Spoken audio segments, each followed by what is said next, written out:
would have had a lot to say also on some of the questions, but on the issue of ownership, I would very much agree with what you said, and I'll conclude with that. But let me begin by saying it's an honor to be with you, with such a distinguished audience.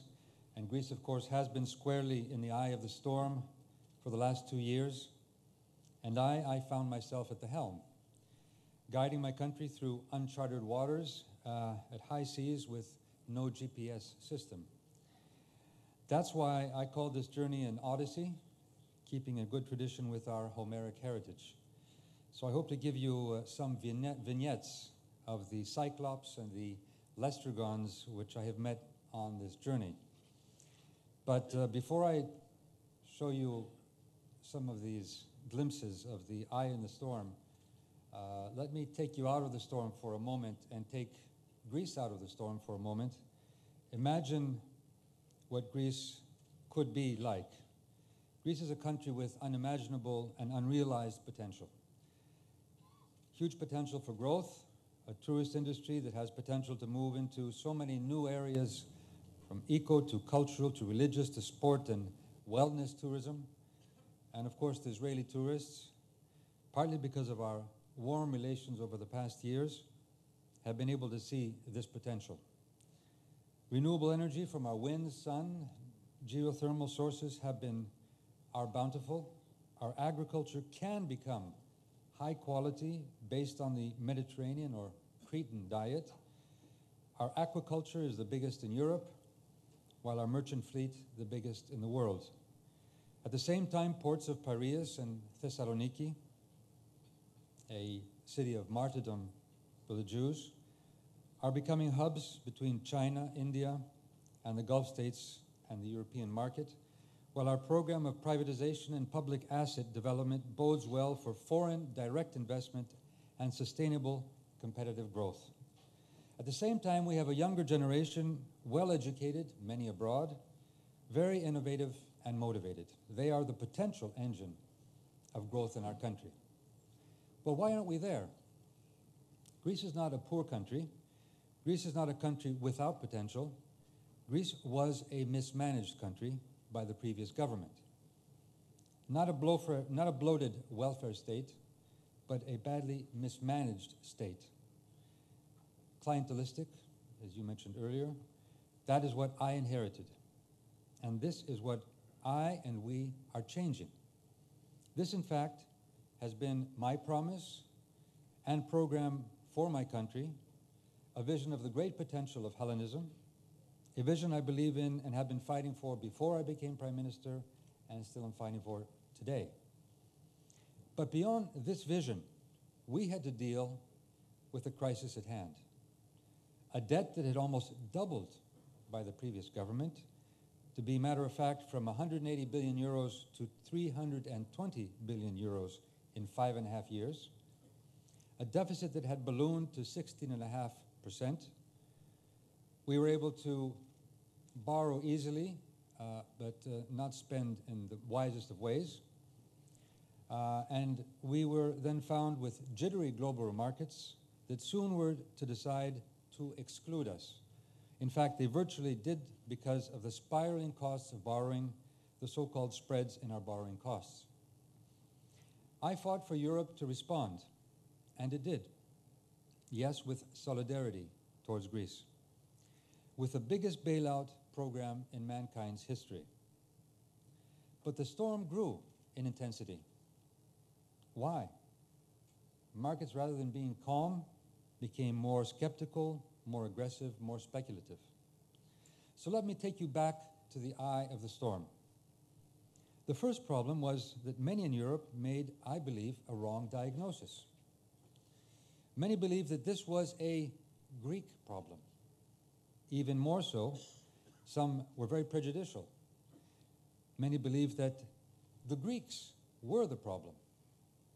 This led to simplistic solutions. You put your house in order, you do your homework, slap on the hand or even more brutal punishment, all will be well. From the very beginning of this crisis, I said, yes, we Greeks have to take on full responsibility for our failures, However, I also said there is a deeper problem. What is the problem? Well, the debt and deficits in the developed world, I believe, are the tip of the iceberg. I believe that the developed world, albeit with exceptions, is facing a major competitiveness problem with emerging markets. Economic activity is fleeing to Asia, Latin America, Africa, parts of the world with obvious advantages, lower wages, abundant cheap labor, lack of collective bargaining sometimes, lack of any or even meager social welfare systems, the capability to easily denigrate the environment.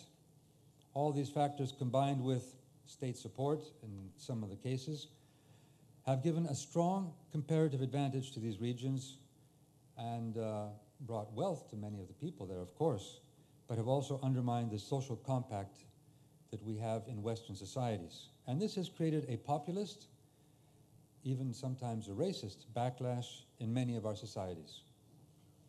At the same time, capital is fleeing from the developed world, not only to emerging markets, but to tax havens, to financial rather than the real economy, robbing nations of their tax revenues and creating deep inequalities in our societies.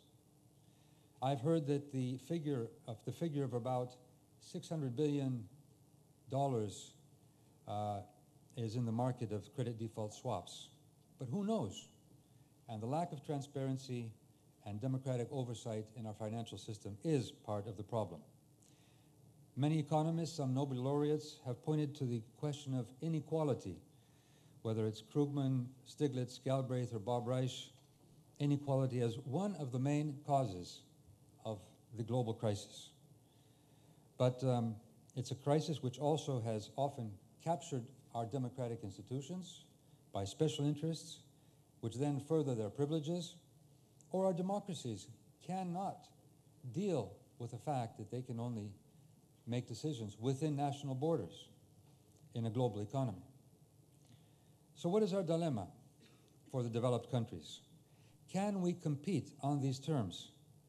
Can we in fact create sustainable economies on these terms? Can our democratic institutions survive on these terms? I believe not.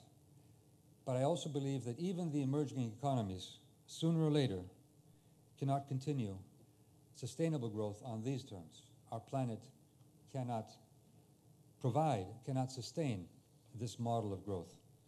So we need to develop a new and different approach to our model of sustainable and competitive growth. I say we need to create competitive economies based on quality, not inequality. And this is no utopia. If you look at the Nordic countries, they are the most competitive in the world, most transparent, most equal, even with the highest taxation, highest in social cohesion, highest in education and innovation. But let's look at Germany. Certainly wages play a role, and they've kept them under control for years, but would it not be for their skills, their skilled labor force, their training and quality products, they could not compete? Or Israel, innovation nation. Investing in our human capacity, brains, education, research, innovation, and the necessary infrastructure for the realization of our human potential is paramount. And for Europe, I see the potential of competing if we do invest in the above and do so to transit to a sustainable model of growth. That which is green growth, investment in energy grids, green technologies, broadband, green transportation grids, connecting north and south, east and west, but also Europe with the Mediterranean, Northern Africa, and the Middle East. However, it's very difficult to talk about investment in the austerity mode we have in Europe. And I deeply believe that the austerity hysteria is a dead end.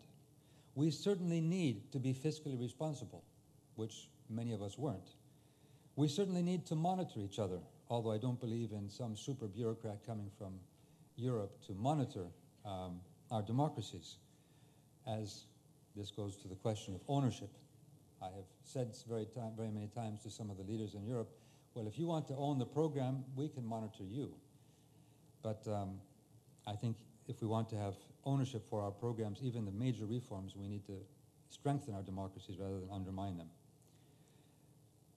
So many in Europe, including myself, have suggested that we could look at both budget consolidation but also other alternatives. Beyond fiscal responsibility, Europe does have capabilities, and we can do so if we pool our strengths. We need deeper integration.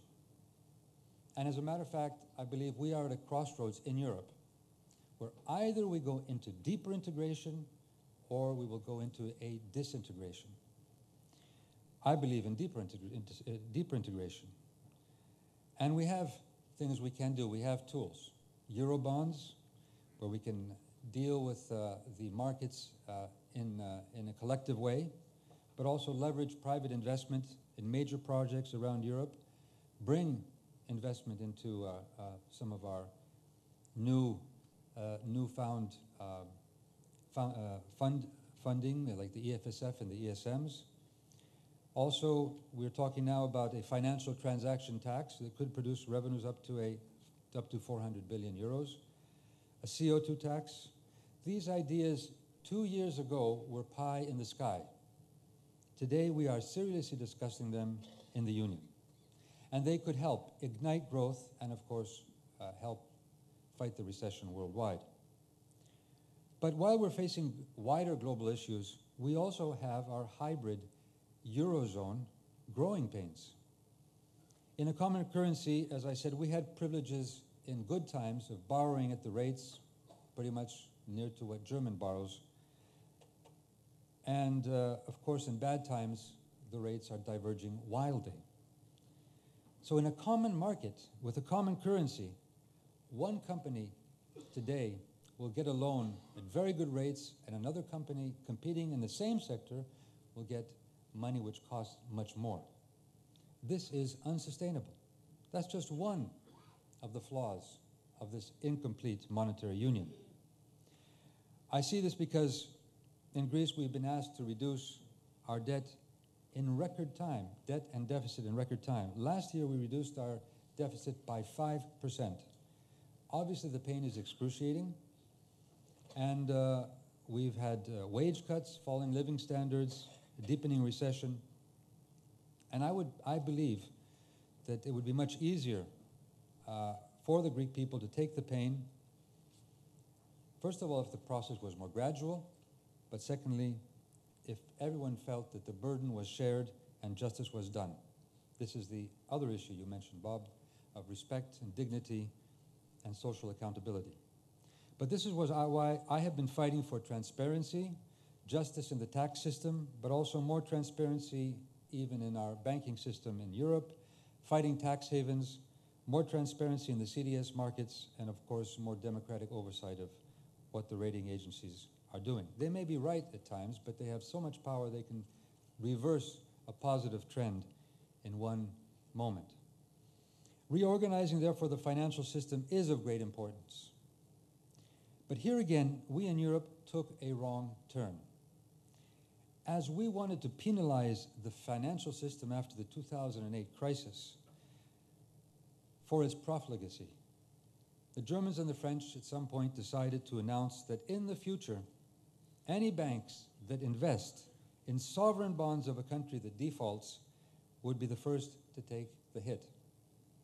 This was the famous Deauville decision almost a year ago from now. In fact, what the French and German proposal created was a split in Europe between those that were high risk and those that were low risk. Immediately after this announcement, Ireland and Portugal, seen by the markets as higher risk, were trapped into an adjustment program, and Italy and Spain became victims of the same market psychology. So rather than regulate the financial system, we became a target of wild speculation. For Greece, this was very bad. We were on track. We had even become a model of what one should do in this case about a year ago. Strong will for change and reform. We made major reforms and still are doing so, of course. But once this decision was made in Deauville, markets started to prophesize defaults, a euro exit of Greece, and all kinds of horror stories. Investment stopped, consumption stopped, people withdrew their euros from the banks stopped lending, foreign investment was put on hold until the crisis was over. However, the crisis is still not over in Europe. So that's, in my mind, why Greece went off track, the basic reason, and we're now faced with further difficult decisions negotiating a new and painful program. Nevertheless, this new program is unprecedented in scope and will be giving Greece a new start, security, liquidity, debt sustainability, and time to continue deep reforms and consolidate what we've done. But hopefully not only Greece, but Europe will make the necessary changes collectively so that we further integrate and also allow to stimulate our economy, helping the world economy also. But let me come to my final conclusion. We are not only interconnected, but as Thomas Friedman writes, we are hyperconnected. A statement alone by a leader can change the market psychology. Greece, only 3% of the GDP of Europe, has become the testing ground for the viability of the European project as we know it. But it's also been a time of testing our democracies.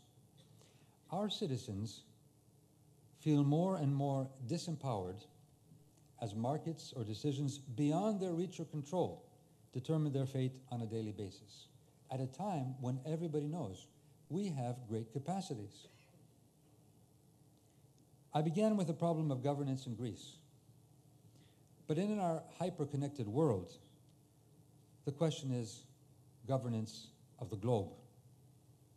And many have called G20 G0 because of the lack of governance. And this is a challenge for our world economy. Is there a solution? Could Europe, in fact, from a crisis, become a model of governance? Well, Europe is a peace project. Europe is a democratic project, a social project, a growth project, a security project. In the end, or in the beginning, Europe is a family of values. Democracy, peaceful resolution of conflict, tolerance, human rights, rule of law, open but social markets, transparency, diversity with respect for all. Let us step back for a moment to the origins of our union. It grew out of the horror of World War II. It grew out of the horrific experience of the Holocaust. Today, it is challenged to retain this memory, but extend it to our globalized world.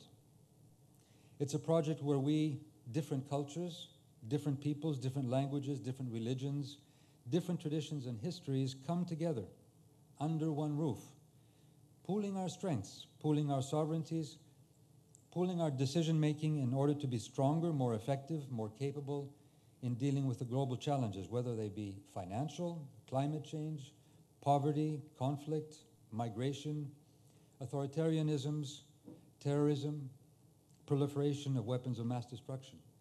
We are pooling our capacities. In this recent crisis, we haven't done so well. But for all the criticism that Europe has been slow to act, we have taken important steps to build a stronger, more united Eurozone in the recent months. Much is still yet to be done. A common European treasury, a bigger role for the European Central Bank as a lender of last resort, a need to introduce Eurobonds as a firewall for against speculative attacks. And it is encouraging that yesterday's summit in Europe, for the first time, we really had a debate on the issue of promoting growth, fighting recession, and dealing with the rising unemployment in the European Union. Europe has the capacity to move from crisis to opportunity. But this also goes for our region here in the Mediterranean and in the Middle East. The radical changes with the advent of the Arab Spring have created prospects, on the one hand, for possible instability, but also for new opportunities. And this is where Europe should not be absent. solving our internal financial crisis, dealing effectively with the problems of so many countries, particularly in Southern Europe, which are just facing, on the other side of the Mediterranean, the Arab Spring. This will be crucial for the direction the Arab Spring will take. In Central and Eastern Europe and Southeastern Europe, we integrated societies into a family of common democratic values. Can we do so in the Mediterranean? Or will they be Nasserite or fundamentalist models prevailing? And again, as Bob, you said, we look for models, and Europe should and could be. We mustn't lose the opportunity to provide help in institution building in these emerging democracies, but also in our common efforts for sustainable economic growth. To do so, we need to unite our efforts in Europe, but also in the region. This is why I personally engaged myself when I became Prime Minister in an effort to establish an entirely new level of relationship between Israel and Greece. I believe that the Eastern Mediterranean is the key to geostrategic stability. If we are bold and imaginative, this relationship can be a hinge around which new solutions for our region will emerge. It's not about an exclusive bilateral relationship, though that is a foundation upon our trust, which has been built over the last 2 years. And I want to thank both President Perez and Prime Minister Netanyahu for our close cooperation in building this new relationship. But this is also about forging a new path together, which others will follow, because they see the benefits. So it's it's up to both of us to take the lead. Consider the question of oil and gas in the Eastern Mediterranean. It would seem that the reserves that exist can alter all our long-term economic forecasts, and this changes the incentives in our political and economic system. We can, working with Cyprus, create an entirely new paradigm of wealth and cooperation in a region otherwise known for its tensions. If we lead, I am convinced others will join in. We can together create a more stable region. I will add to this, of course, and I believe many agree with me, that a viable solution to the Palestinian problem is a key strategic issue for Israel's security. I would say even more so now, after the Arab Spring, and of course for stability in the wider region. Dear friends, in traveling in today's uncharted waters, in new frontiers, I often ask myself, can we succeed to reach calmer waters or our own Ithacas? I usually answer, yes, we can. But I will qualify this.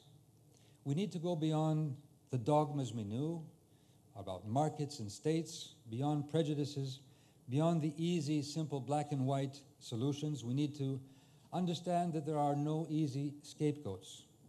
The world is and will continue to be more and more complex, oftentimes messy and chaotic.